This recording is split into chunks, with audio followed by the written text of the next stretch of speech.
আমার কথা বুঝতে পারলি না? চল বেরো।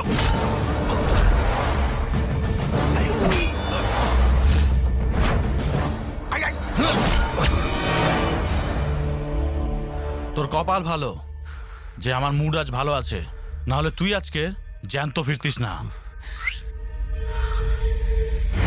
Boys, start the music.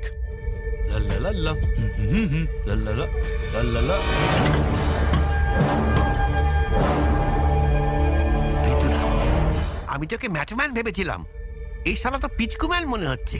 বাড়ি ফিরে এর তবলা বাজাবো।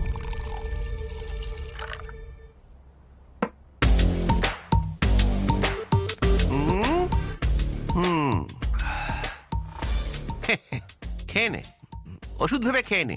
ধোলাই খেয়েছিস তো? এমন ভাবে বসে আছে যেন 500 লোককে ধোলাই করে নিজে সাবান দিয়ে ধুয়ে এখানে এসে বসেছে। তুই যখন আমার জিজ্ঞেস করলি যে স্টিফেন রবার্টকে, আমি ভাবলাম যাক একটা বাহুবলী পেয়েছি। আর তুই একটা বাহুবলী হয়ে ওই লোকগুলোর কাছে মার খেয়ে এলি। কি মার মেরেছে তোকে? পানি কর, পানিতে কর, নিচে কর।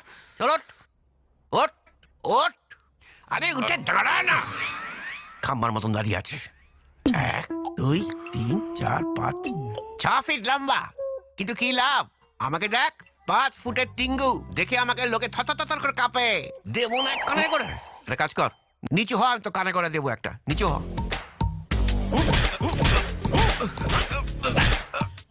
বাবা, বসে পড়, বস। মাতালে আমার সাথে মজা করছিস দেখাচ্ছি। কিছুদিনের মধ্যে স্টিফেন রবার্টের লোক কাকে খুন করেছিল? আবার তুই এই নামে আটকে দিবি আমাকে? নিলে প্রিয়াঙ্কা ক্যাটরিনার নাম নিয়ে যেটা শুনলে আমি একটু খুশি হতে পারি। তুমি জানো কি না? আবার শুরু হয়ে গেল একই কথা। যদি এটা না বলতে পারিস তাহলে একটা পুরো বোতল শেষ করে তুই শুয়ে পড়। ভয় পেয়ে গেলে? ভয় বিজুকে দেখে নিজেই ভয় পেয়ে যায়। এটা কি তুই কি ভেবেছিস টাকা পেলে আমি সবকিছু করবো? করতে তো পারি, কিন্তু মোটা মাল পেলে করি। টিআইজি কে ওরা খুন করেছিল, আমি যাব না, তুই একা যা। টাকা যে নিলে? মরার জন্য নিইনি কিন্তু। ঠিক আছে, আমি একাই চলে যাচ্ছি।